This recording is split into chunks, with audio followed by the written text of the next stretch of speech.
Welcome back to the Talk of the Terrace podcast, where my old friend Average Joe Miller from Not The View joins me for a chat about Palestine, the ongoing anti-Irish, anti-Catholic bigotry witnessed in Glasgow from Georgia Street to Ibrox and back again.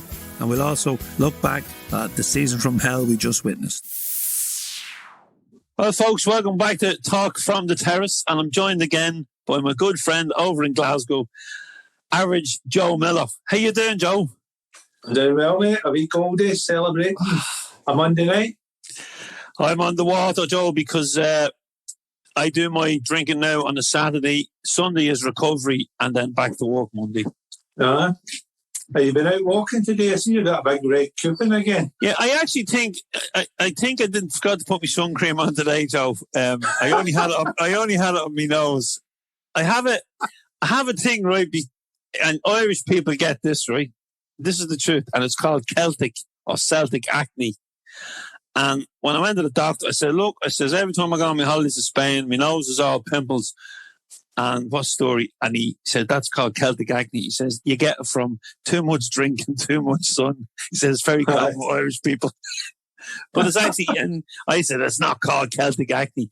And he goes, it is. He says, and he got it up on the computer and he printed it off me and he said, there you go. So he sent me off to get prescription cream because, and unlike you, we don't have an NHS and I had to take a small mortgage out to buy the cream. But after I paid him 55 quid for his knowledge. So, yeah. And that's a thing, Joe, before we start talking football, that's a thing, right? You've had the elections over there now. The SNP seem to be going from strength to strength. The independence is definitely on the agenda for Scotland again. But if you get independence, Joe, do you lose the NHS? Because no, we don't. That's all. You keep everything. Yeah, we're keeping that going. Yeah, because I've heard a few whispers that maybe that's a bit of scaremongering, is it, from the unionists? Yeah, stay Britain folks. There's a lot of scaremongering going about, but see, at the end of the day, if it's a price in the pocket and people can afford, if I could afford, if people can afford, it's a price to pay for independence. I wouldn't mind having to pay extra for the NHS.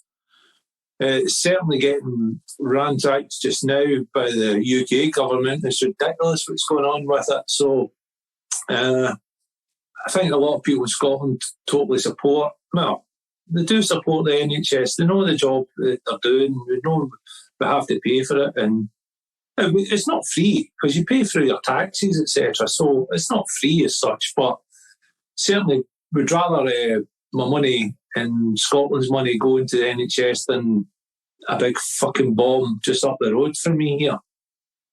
Fast lane that they travel through during the night. And most times they do the warheads and the stuff during the night when nobody's awake and can't see it, travelling through the city and through areas all the way up there, So we've got nuclear weapons in Scotland as part of the Union. They'll fucking park them down in London if they want them, not here. So anyway, that's a part of the political broadcast for you. So I take it, Joe, you got out and voted. Sorry? I take it you got out and voted. I always vote. I understand some people's arguments saying it's not worth it. There's nobody really there that represents me. They're all the same, blah, blah, blah. But you need to vote still. Now, fucking wasn't that long ago women died to get the vote, and I think a lot of people dismiss it a bit, but I always vote, even if it's a local election, general election, whatever. And now it's for independence. Growing up, it was Communist Party, and they were always standing, and socialist parties and the socialists are still standing. So there's always something out there. You shouldn't. A vote is your way of trying to change things, And I get the arguments people have about it, but you should always vote, always. Yeah, I always vote, Joe, over here, and we don't have a health service like you have over there. We have a two-tier health system, which you pay your taxes, you still pay to go to see the doctor, or you can have private healthcare, which is defeats the purpose, really, of paying your taxes. But there you go. Joe, I'm looking at my notes here. The league's over. Thank God. Oh, fuck. How bad was that, watching that Hibs v Celtic? It was like watching walking football. The second half, I was like that. I was fucking hitting the side of my illegal screen going, is that starting? Is that actually moving? You know, it was awful. What an awful end to a season. It's funny you mentioned walking football. I was watching the Father Ted the other day when it was the pensioners game. Just when you said that, I thought of it.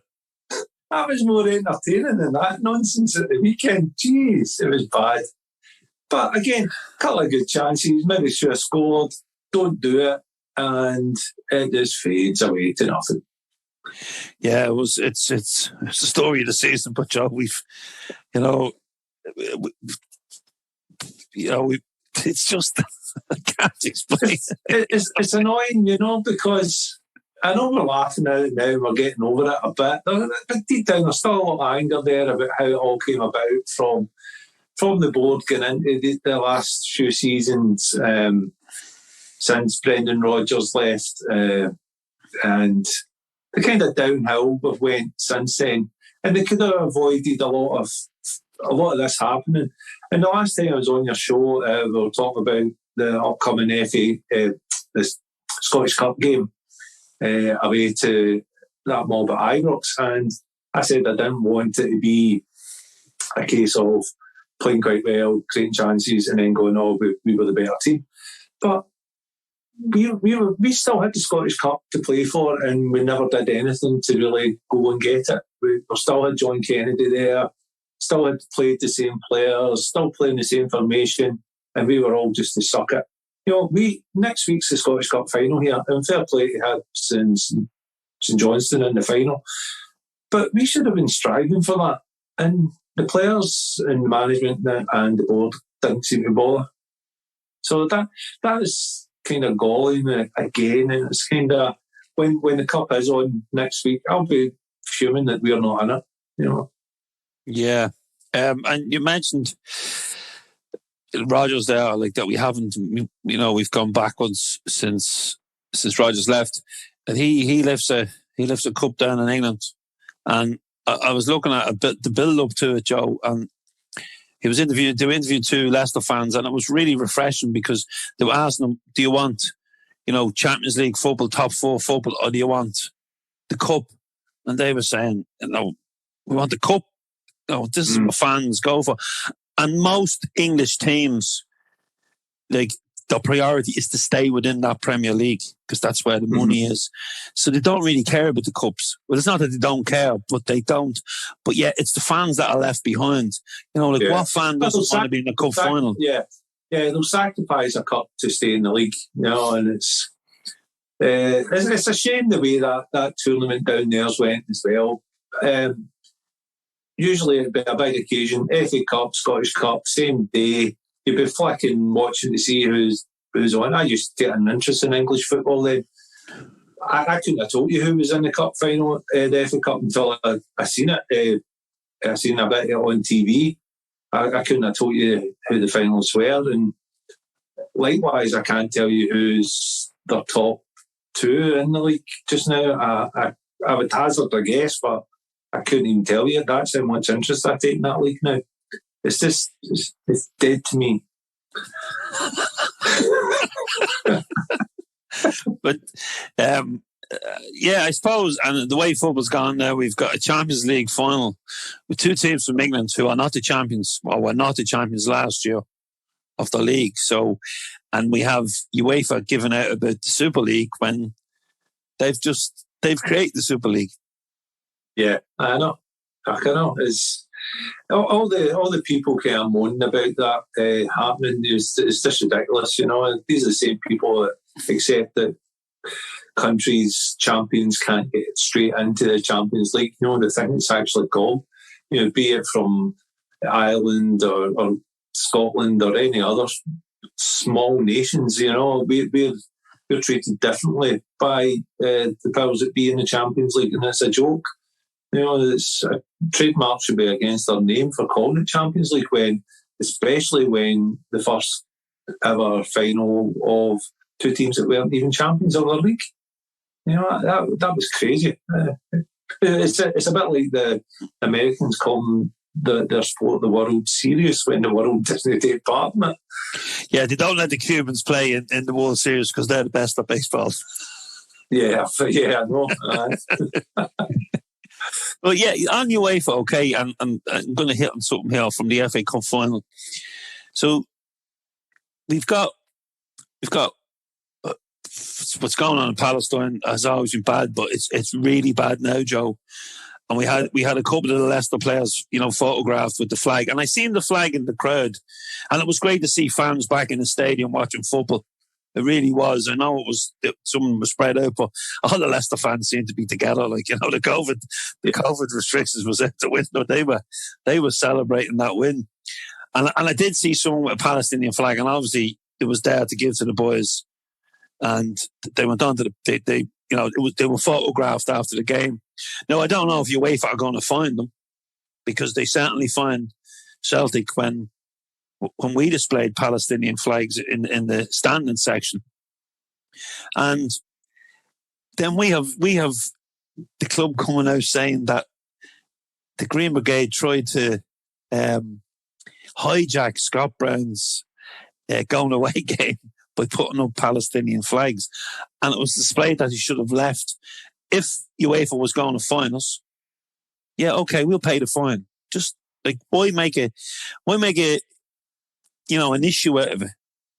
Because all the stuff that was given out for the Scott Brown stuff was lost in the stadium because of the big corporate banners. There was no area really; they were just spread everywhere. And unless, I'm sure it meant something to Scott Brown, but as a TV spectacle, you couldn't see any display.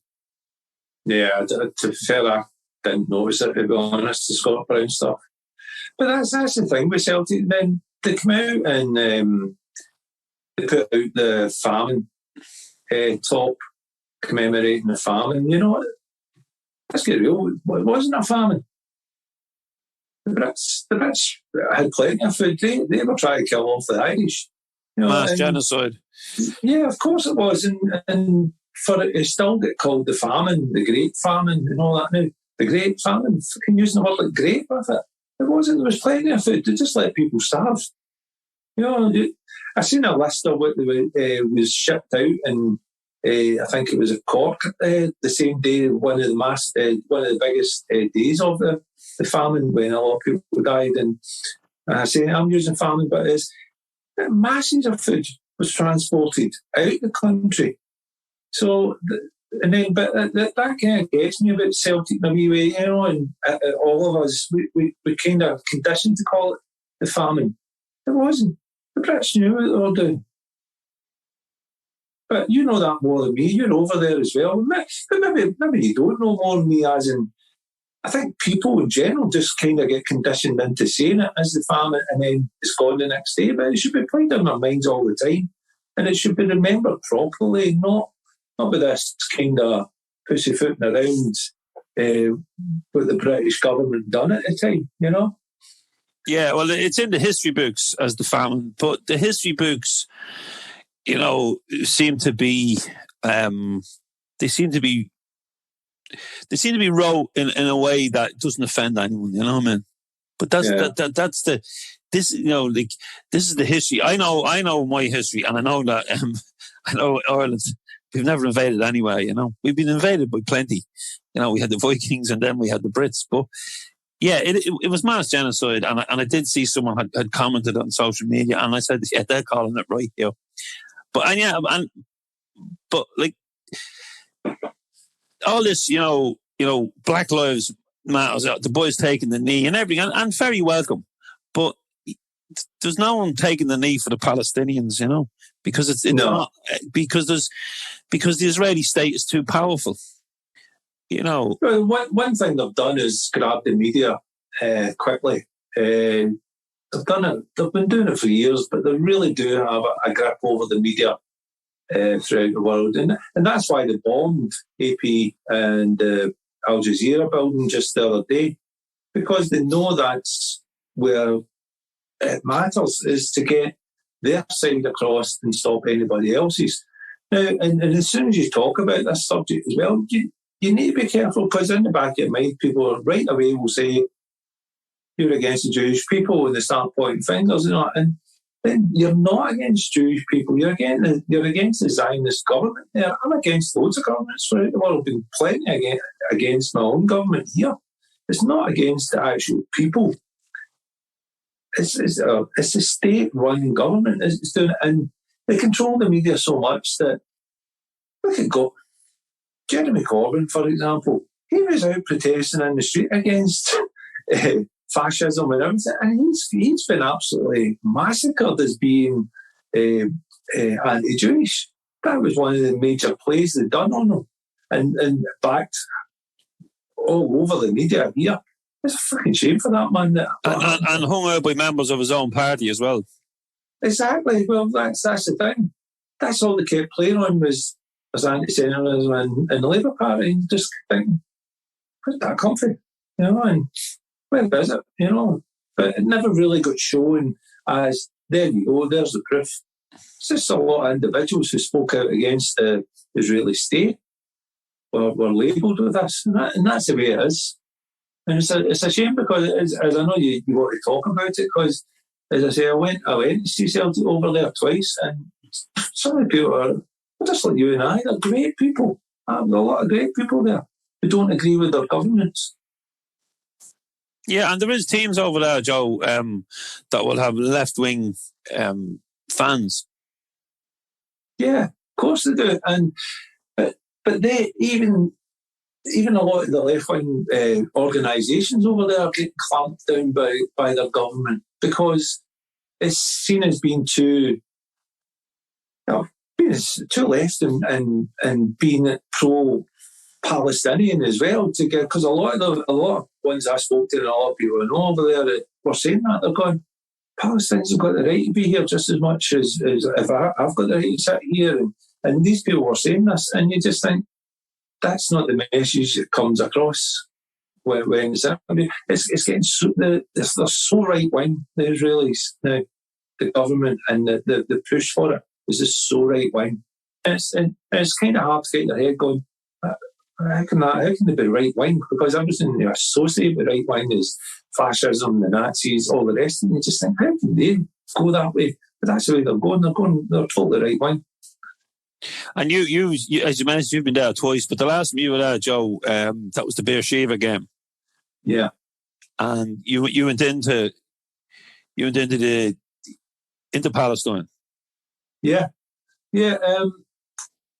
Just first of all, a lot of people said is, why are you going there, and why would you ever visit that state? Blah blah blah. And I says, well, I go to Ireland quite a lot, and I go to occupied 6 counties quite a lot. So. And I've said to some of them, well, you even go over to the occupied 6, so why would you not boycott that state?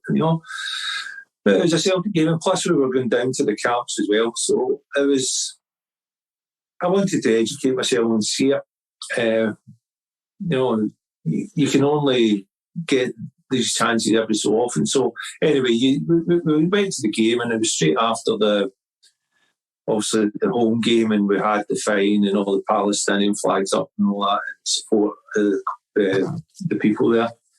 And we were kind of apprehensive. We went to Tel Aviv and we stayed there. We'd been there before.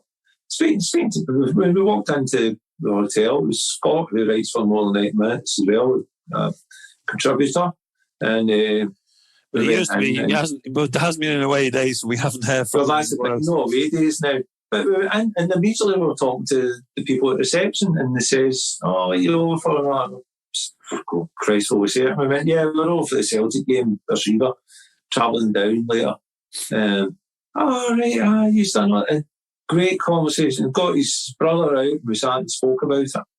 Absolutely amazing. This was us just arrived, and this was in Tel Aviv, and the guy was as nice as night. He was talking about it. He's going, right-wing government and all that, and I'm anti-fascist and left-wing, and this is the kind of conversation. And right away, I just felt, yeah, I have to come over and see things like this. I need to tell other people about it. But we were fine, and then we went down, drove down to Beersheba, and that was a totally different atmosphere. They were up for us big time, and the attitude was totally different. We kind of tell we ended up in the same hotel as the Celtic team, which we didn't know at the time that was happening, but that was good meeting up with the players and the staff and that, and just chilling a bit, and then went to the game. We got a taxi to as near as Dammit to the ground, and got told, well, we can't go any further, you need to walk. And we're like, fuck, we're wearing cars, and we thought, shit, this mob are going to kill us, but they were already on the ground. The place was deserted, and it was about 15-minute walk to the ground, so nobody was there, basically. We're all on the ground. So we get in, and obviously you know about the game and all the rest. I'll not get into that, but after the match, big celebrations. A tense game with big celebrations. Craig Gordon saved the penalty. It was crucial that night. That was a big one. But anyway, at the game, and Bruni does a selfie at the end, and virtually everybody else went on a bus and back up to Tel Aviv. It was a laid-on bus. Myself, Scott, Michael Pringle, and his lovely wife Stacey. The four of us were out and going, well, we're going back to Beersheba. Guys, cops, no, you stay here, I'll get you a taxi. So we eventually, taxi came and all that, and we got in it and drove through the cordon, and Beersheba fans were all waiting on us, seen us in the taxi and went for us. tried to get in the cab and all that, you know. We like the driver, get your foot down, mate. Go, you know. And so that was that. Got us back into the town, and we just thought, don't really fancy getting out of the town tonight. We'd been out earlier during the day, and it's fine, no problems, but just didn't fancy getting out in the town that night in Beersheba.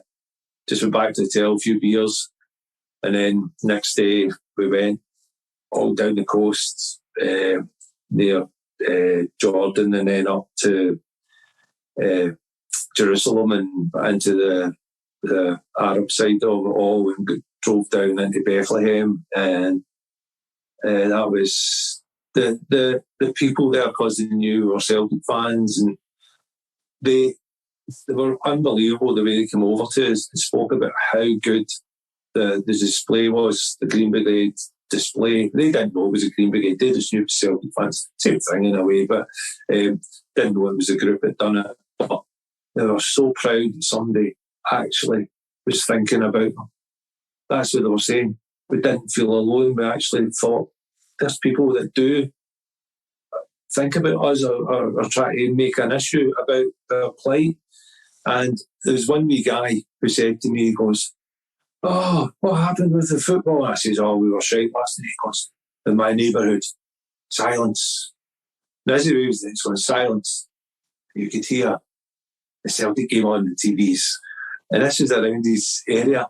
And I said, "Oh, it was on the TV." He's going, "Just in streams and all that." I said, "No, okay." He's going, "Oh, what a worry, what a worry." And they were wanting Celtic to win just because we did a wee bit of thing for them. And that's all we did. We flew the flags and gave them a bit of support, but it meant a world to them. It meant they weren't forgotten about, you know, and that inside, you could cry, you know. Just a wee thing like that made a difference to these people. So, all round it, and it's that wall they've got separate down in Bethlehem, when they've got that wall separating the two places, and it's horrendous. It's you think after the Berlin Wall being down and all that, and it's the usual arguments that the Israeli state put out there. It's to protect ourselves. But it's just pushing people into ghettos and trying to push the Palestinians tighter and tighter away. And as we know now, they're going into houses and taking them over and pushing the rightful owners out of the houses and demolishing houses. So this is what's going on there.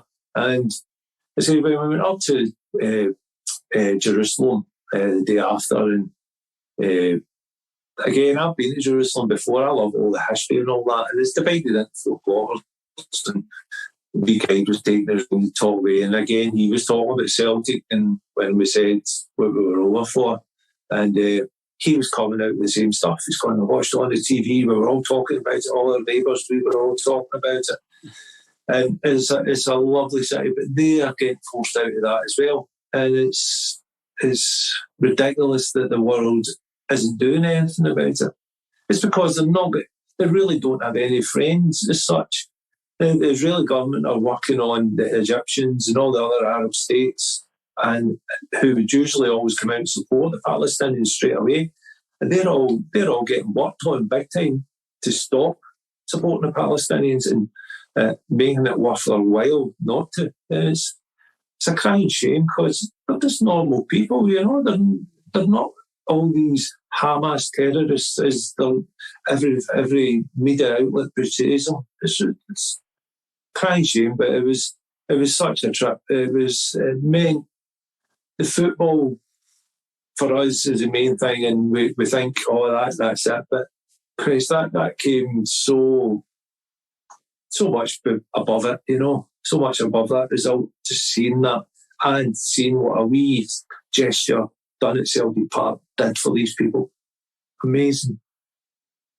It's just a pity, Joe, that the people who are charged with running our club now didn't realise that, you know, that was a gesture, and it would have meant so much. And at a time where we're so far removed from the board, we are really so far removed. We're just not on the same hymn sheet at all. And like, if they just had to just, you know, the fans have put that up.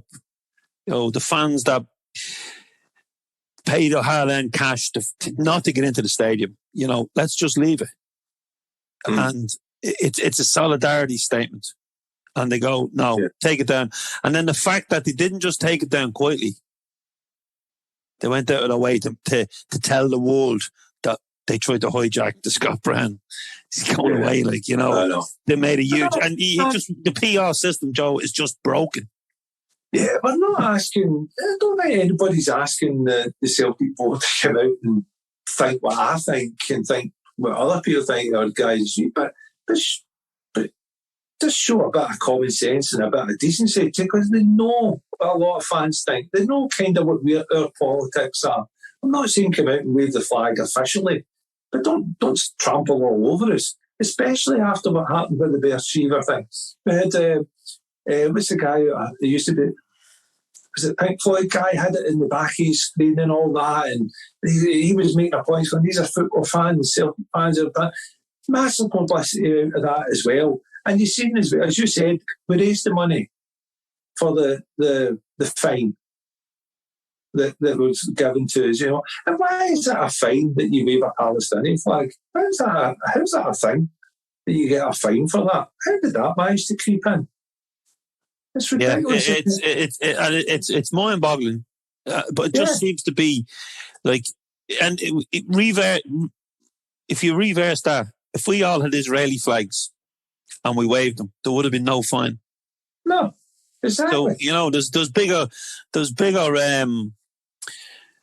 things at work here, Joe. It's just as if, you know, like as I said earlier on, you know, we've had these crowds coming out, All Lives Matter, when they were trying to have a go at the Black Lives Matter movement. Yeah.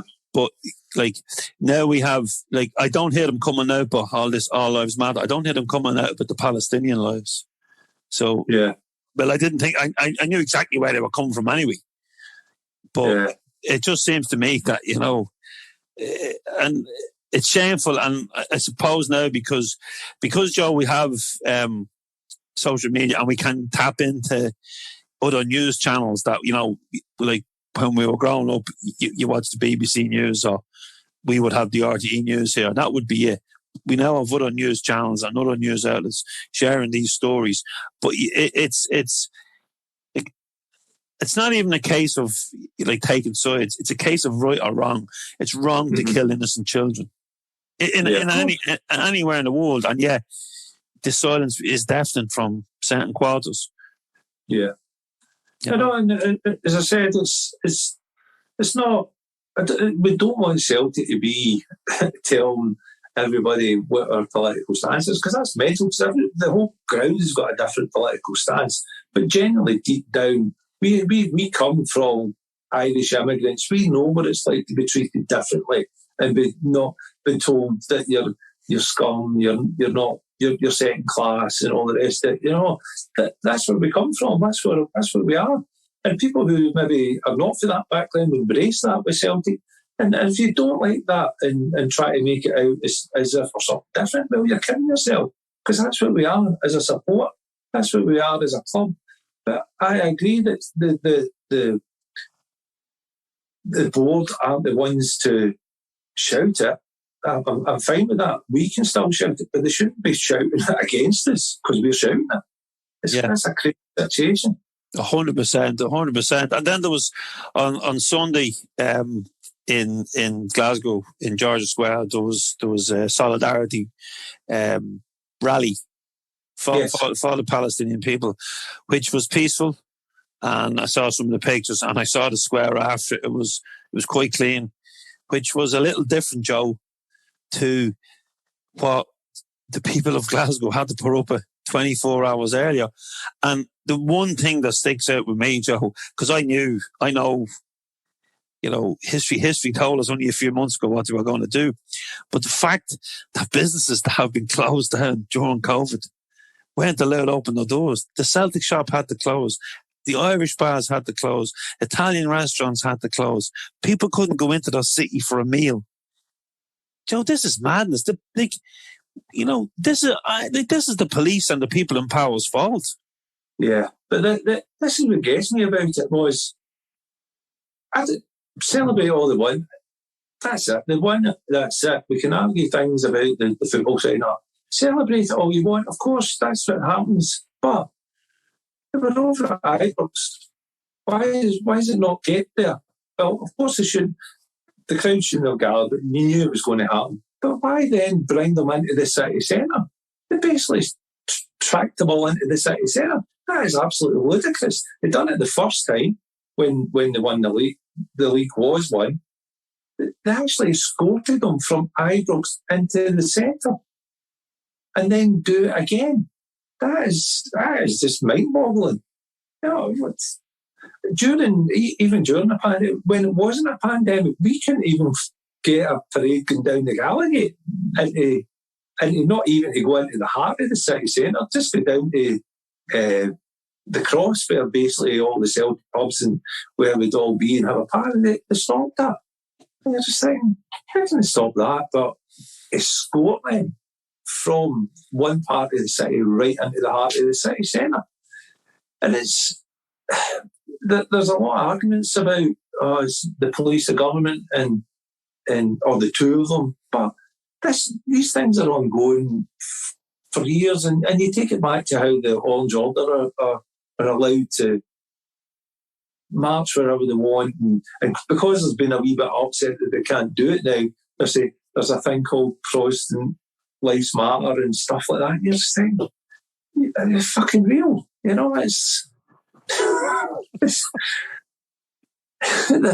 getting edged away whether they think is their right to do and whatever they want. And the previous Labour administrations, to the SNP now, to the Scottish media, are scared to call them out. They're absolutely terrified to call them out. That's what it is. And they have to call out, Joe, because the anti-Irishness and the anti-Catholicism, we know it's there, okay? We know because I go over quite a lot. You know because you live there. But people to be saying to me, like, in the building I'm in here today, it was brought up to me today. A few people said about, and then I said, read into it. And then they're coming back and said, I read that Anthony sent me, and I didn't know it was that bad. Like, well, what did you think it was? Like, like, it's institutionalized. It's acceptable. It's acceptable to be up to their knees in Fenian blood. It's acceptable to shout fuck the Pope. And then I don't know if it's been doctored, but then I see this video on Twitter of Kamara, who's been racially abused, in the group that are singing, allegedly, fuck the Pope. And I'm going, like, one, who's leaked it, first of all, and two, like, how stupid are people? Yeah. But where that's doctored or not is add in everything else that's happened over the weekend with all the sectarian and anti-Irish and stuff that's been on with George Square, etc., and all the fighting and damage and businesses shut. The Orange Order have never been addressed in Scotland. Never, ever been addressed in Scotland. The numbers are dwindling. When I was younger, City Centre, when on their big day the week before they go to Ireland, the numbers were unbelievable. Where I was brought up was flute bands and accordion bands all over the scheme. Must have been about 6. I think there's 2 now, or 1. So the numbers are dwindling. Young people are looking at it and going, well, this is not for me, this is crazy. But it's taking time. But it shouldn't have to be that young people are coming through like that. These people should be addressed straight away. An organisation, anti-Catholic organisation, allowed to march through the streets and bang their drums about it. It's just a crazy thing. See, if I was to start tomorrow, somebody says, I'm going to start the Orange Order and celebrate Battle of the Boyne, the 1690 and all that stuff, and I think it'd be a good way to do it. Maybe even ask for some grants as well towards it and all the rest of it. I think we'll get a wee mob and we'll do it. People go like, if your heads can't go and do an anti-Catholic organisation and march the streets. That's basically, they started it now, everybody go, that's crazy. And we've moved on. This is 2021. These things shouldn't happen. If it happened, we all know if it happened to any other race or people or religion, it'd be hammered, absolutely hammered. But it ain't. And the day I read something on Twitter, somebody said, all these marches and things should be banned on both sides. Both sides? I think I've seen one Hibernian walk in my life, and that was in Carfin. I've never seen, if you want to take it, like the flip for the oranges is the Hibernian walk. I don't see big Hibernian walks marching down the middle of Glasgow celebrating stuff and banging the drum saying they hate the Proddies and all the rest of it. You ain't seen it. But then it's added in, it's the Republican marches.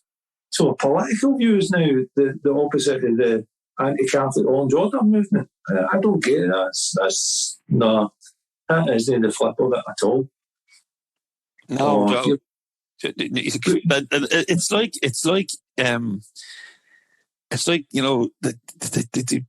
the thinking and the logic behind it is we haven't moved. We're never going to move on. We are the people, and everyone else, is beneath us. And what I seen, Joe, what I seen in the videos I seen, I wasn't in Glasgow, but the videos I saw, Joe, right? It's, if I've seen some Rangers fans coming out and distance themselves from it. There's been people on social media, but I've seen one journalist, and he was calling it out on LinkedIn, and this Rangers fan got on and said, you should be on Facebook with this and all that. And, I said to him, I says, this is a business. This is for the business community who couldn't open their shops and couldn't open their pubs and couldn't open their restaurants in a city centre. A city centre. It wouldn't happen anywhere else in the world, Joe. It wouldn't have happened in London. Yeah. The thing that worries me about all that kind of side and that their way of thinking is the ones that worry me are the intelligent folk, guys like Donald Finlay and stuff like that, who's a great guy in the courts and all that. You see him very intelligent and all that. And these are the ones that worry me, that they still think like things like that. He's very much fuck the Pope and all that, and he get caught doing the sectarian karaoke when he was with Rangers at the time.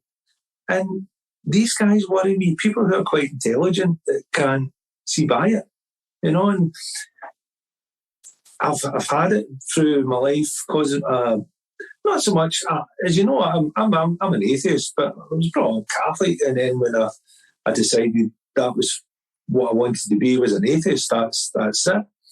But I've had it all my life. My mother's had it all my life, and I've had it through work, I've had it through football, I've had it through association with people and all that. And it's, people kind of think that's a myth, but it's not. You know, it's happened, and it still does.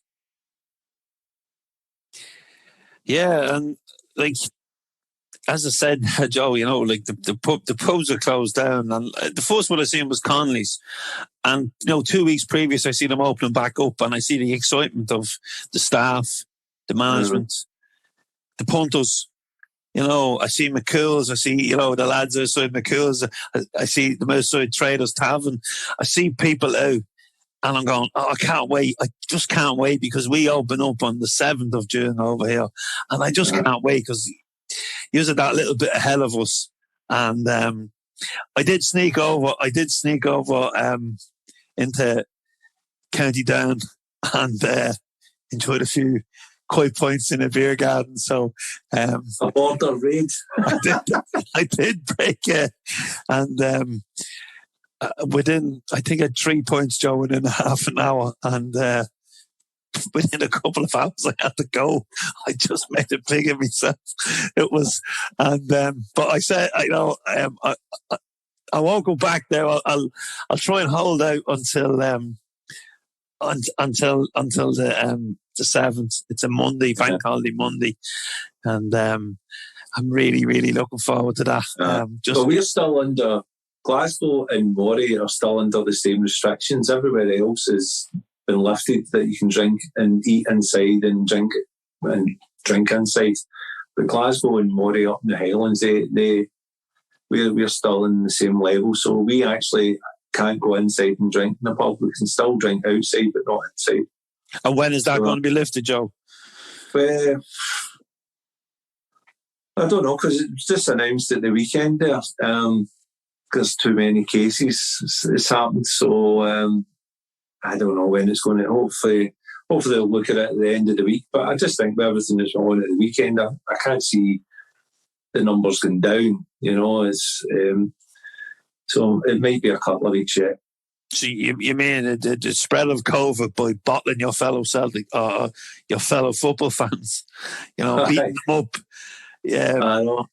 Like, you know, we stand, but if there's no one to fight with, we battle each other.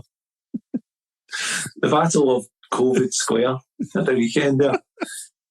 Like, and I know we're laughing, Joe, and like the antics of them is just like if you've no one to fight with, you know, fight with each other. I say to people in Manchester with the light, it wasn't in Manchester again, you know.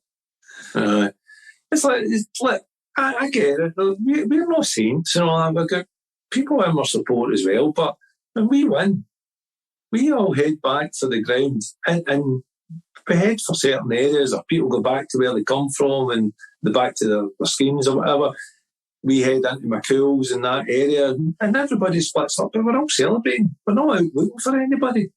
We don't go en masse and march together and go, let's go right into the city centre, and we know the pubs are down there, and we just go. We all want to go and be with our friends, with the people we know, and people we share company with, and pubs and bars, and go to your favourite bars and talk about it and just have a right good night.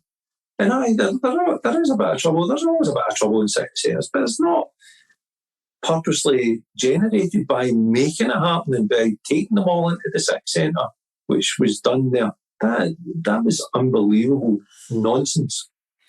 Yeah, you know, if you like the old song, like if you cannot bait White Rovers, they just bait each other up, don't they?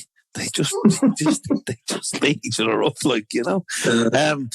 What else have I got, Joe? Here, yeah, we were talking about pubs, right? So have you been down to McCool's for a beer garden pint?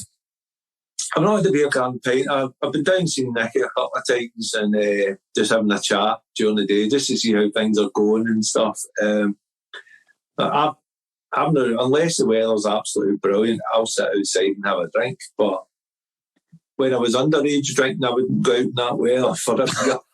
The Glasgow summer. I know. I said that to a mate the other day. I said, "You're off your head. Fucking pissing rain. You're curried underneath a wee umbrella thing, and the wind's blowing a gale." I said, "I didn't even do that when I was 15. Oh, I'm going to do it, Joe. I don't care if it's snowing." I was like, at that age, I'm not going to do that. And certainly still not going to do it just now, but I can wait, and I want to enjoy my mate's company when I do go out and have a beer. I want to enjoy the beer. I want to see the staff and interact with the staff and have the whole feeling that we miss about being in pubs. It's a wee community, isn't it? It's. And I see the Admiral are on social media again now. They're getting the place ready. That's another one of your haunts, Joe. Yeah, well, they were meant to be opening this Thursday. That was today was meant to be an official day, but they were opening Thursday for it, and sadly, Dave and I had to cancel it because obviously you can't drink outside. You can't have a beer inside with your foot, so he's had to knock it on the head. And I think that's going to be 2 weeks or something, but it's difficult for people like that. Great boozers, great people, and are in it, and it's a hard slog. But I know when we're allowed to travel, they're telling us it's telling us. I see the Terrace was out today saying that it's going to be August at the earliest. Yeah. So. But once I can get as I said, I'm going to have my vaccine and hopefully both of them within the next 4 weeks. But once I get back, Joe, you better book a bit of time off work because I'm coming. I'm going to Brazen Head. I'm going to the Art Hotel. I'm going to the Admiral. I'm going to McCool's. I'm going Traders. I'm going to do. I wanted to do that. This is the 12 pubs of Christmas they do. Oh yeah. I'm going to be doing the 24 pubs of Glasgow. I know, mate. I'll fly in on the first flight in the morning, and I'll fly out on the last flight the next day. I don't care if there's a football game on or not. I just want to go. Like, you take it for granted, Joe. Match day. Yeah, go to game, go for a few points here and go for a few points there, and I'll meet you there. It's like alien now to me because it's been that long. I'm just so looking forward to match day. Go to McCool's, meet the mates. We all got the game together, Nicky, Paul, Ian and I, up the game together, come back in after the game, talk about it, a few beers, and then go, right, we better head now because we've got a gig that night. Football, mates, pub, gig, all in the one day. Brilliant. We took it for granted. It was so good. We'd done it so often. It was just... And next thing you know, it's 2:30 in the morning and you've had a great day out and you're thinking about going home. That is just a brilliant day out. Absolutely brilliant day out. Wake up the next morning. Well, you're a vegetarian, but I'd wake up the next morning in a hotel in Glasgow, kebab on the pillow beside me. Yeah, falafel, you'll be all right, vegetarian. Just back to Celtic before we wrap up. Scott Brown's gone, great servant, but he's gone on to new pastures. But we've still as we record, we've still no manager. I feel for Scott Brown in the way he's been a great captain, great player for us, and you're thinking into this last season, going for everything that's happening. I'm not saying it's the same, but he's had his poorest season with us ever. That's quite sad. He's just not been in the races at all. I thought at the beginning of the season, well, not beginning, but at least a couple of months into it, I thought he might grab the team on the park and pull it together a wee bit. I just never seen it from him. And I thought maybe it'll come later. Just all season, I think he's been very poor. You don't see it's. You don't. It's like we're watching it on the TV, so you're not seeing the whole game. So you don't. The camera's not following him to see how he's trying to pull the team together. So the camera's following the ball. So it's hard to judge what he was doing when he was not in possession and trying to pull the team together. So I don't know about that. But I just felt he had a terrible season. His worst season ever for us, and that's a bloody shame going out like that. Yeah. But what a servant, and that it doesn't take away anything else. But I would rather see him get out in a high, and it's quite sad seeing him get out in a low. for considering everything and also the stuff he's put up with. He's put up with a hell of a lot of grief, and just kind of came back to me the day about just talk about Ibrox and stuff like that when we went to Ibrox and some of the abuse he got there, even just going into the ground. And this was when COVID was on, and the cops, and he was getting shouted and abused there, and he's put up with a hell of a lot, and he's been a great servant for us. I say just poor that he's went out this season, really poor. Yeah, and Joe, not only have we no manager here, but he's going to need, I've said it before, he's going to need a magic wand, because the Champions League is going to be very, very tough to get through either ends, because you're up against champions of countries. Yeah. And I'd say, possibly the worst team who have come through the non-champions route to be in the qualifiers, because confidence is low. Nothing's, as you say, like the other day was like a walking game of football. Yeah. And there's just no beating it. There's nothing upbeat. Even when we've got a not bad squad in the Celtic squad, we still go into these games really poor, these qualifying games. And that's with a kind of Celtic squad and a kind of nucleus.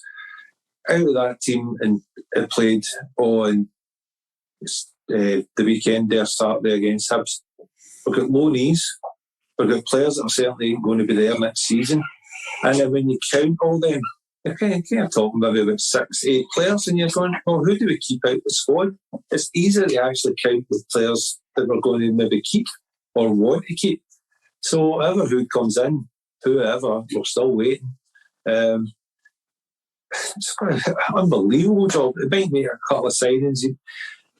You're kind of hoping that it is how they've got him, and he's looked at it and he's made his decisions, and he said to the new CEO, this is the way I want to go, this is what I want to do, blah, blah, blah.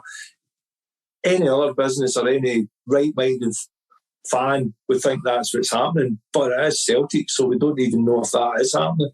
And that is quite frightening that we're going into next season kind of so blank. I just kind of think it's going to be a massive rebuild. And Joe, even domestically, the winners next year go automatically into the Champions League. Yeah, and like that. That's a huge. That like that's what if the board, we've kind of been guilty, Joe, as well. The people running the club have kind of been guilty of. Well, let's just wait and see if we qualify for the Champions League, and then we'll buy a player. Instead of investing to qualify, and if we don't get in, we'll sell one of our best players anyway. But they don't have the assets. Maybe Aya might get a few quid from Eddie. They might get a few quid from, but they won't get the money that I think they would have maybe got last year. And when they cashed in on Tierney, that was that kept them belly. So it looks like Eddie's away anyway. He didn't look too interested anyway. So they'll probably cash in on him. But you look through the squad. There's no one going to be queuing up to buy a lot of the others. Yeah. No, I can't. Yeah, I was going to say, the guys will get a move if they want to move. There was plenty wanting to move at the start of the season, and if guys want to move, they shouldn't be there. Simple as that. It's on the player's mind, even if he does say, I'll stay on then. It's still on their mind that they don't want to be there. But I think they're even going into domestically next season. Teams will have a go at us because they know how vulnerable we'll be. They know we're trying to build something, and that's when you attack, so you have a go. Teams aren't scared of Celtic. Don't really want teams to be scared of Celtic, but I want them to worry when they play and think, this team's better than us, we need to do stuff. But they always think they've got a chance against us now. That's a worrying thing that we need to try and get over. And I think as well, obviously, if fans were at the game, I don't think a lot of these performances would have been allowed. They would have certainly known about it. Then they maybe hooked up their ideas, and obviously the board wouldn't have got away with it because we'd been out with the pitchforks outside the main stand having a go at them as well with the goings on the last season. So I think probably Celtic will be if they don't have it in order, what I said about a plan, and it's the plan's been taken apart just now in previous weeks. If they don't have that in line, they'll be screaming for fans not to get into the ground, because we'll go crazy. Mm-hmm. We really will, because they're unaccountable just now, because they can't really do anything other than shout about it. But we're not shouting directly at them; they're not facing it. Yeah, no, look, Joe, it's.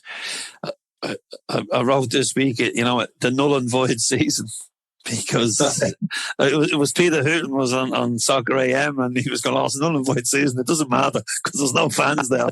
And he was just making light hard of how bad Liverpool had been, his team. But look, we've been over this ground many times, every time we chat. It was great to have you on again, Joe, and hopefully the next time you come on, we have a manager and we have a plan. I know, talk about, because it's amazing, Joe. Like a week ago, there wasn't a lot to talk about, because we hadn't, and then within a week, and it's all stuff that's happened off the football field. The madness that's happening in the world, in Palestine, and the madness we witnessed Saturday evening in a cosmopolitan city centre where hugs were allowed to take it over and businesses weren't allowed open. It's been mental, but yet there was plenty to talk about. So hopefully, Joe, we'll have you on before next season starts. I think we're going to keep going, I think, with bits and pieces until probably June, till the pubs open, and then it's going to take some time out, and hopefully come back for pre-season. Here's how we can get it a lot more light-hearted than it was today. It was a bit it was a bit of it, but that's just the way the conversation went. Sometimes it has to be. That's the way we go anyway. If we're standing in a pub, that's what we're talking about. So, and maybe now, the next few hours, if we were in a boozer, we'd be talking about music and having a wee dance and carry on and all that. But there are serious things just now, and they have to be discussed and they have to be addressed. And to people who maybe think, Celtic, I don't want Celtic to be involved in any politics or whatever. I get that. I totally get that. It's up to yourself. But you need to remember, some people do see it as a voice, and where we come from, it's always kind of been a voice and representing who we are. Yeah, of course, Joe, of course. And hopefully the next time, Joe, we're talking, I see there's a festival coming off in Glasgow, and Paul Malloy got a DJ gig, and the Acid Ultras nicking the boys on the gig at us. So, maybe we might be sneaking in the back door, Joe, in August or September when that happens. Don't really like doing that. Anything to sneak in. Oh, the guest list. I love the guest list. Joe, thanks very much. It's been great talking to you during the season, both on this and on the podcast and on just privately. So I look forward to getting a point with you soon. Yeah, and love to your beautiful wife.